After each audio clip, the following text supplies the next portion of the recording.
Global Ethics Corner from the Carnegie Council.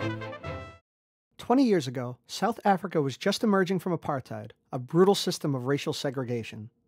With Nelson Mandela as its democratically elected president and a new constitution, the so-called Rainbow Nation seemed ready to bury its bleak history of violent oppression.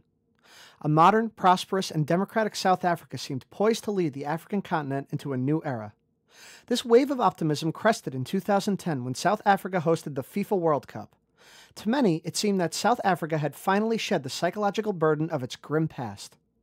But a recent series of violent confrontations between the police and striking mine workers has exposed the bitter divisions below the surface of South African society.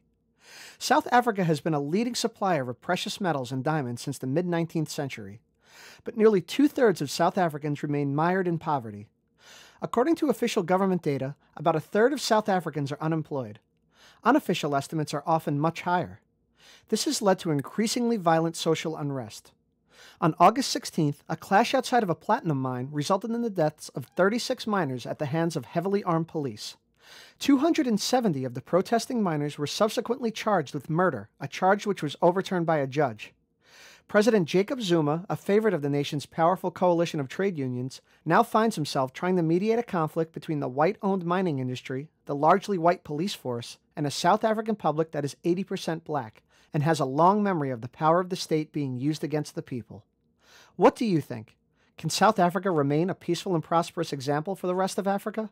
Or were the post-racial dreams of the 1990s a false promise? I'm Terence Hurley of Carnegie Council.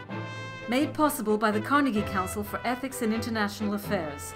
Post a comment at www.carnegiecouncil.org.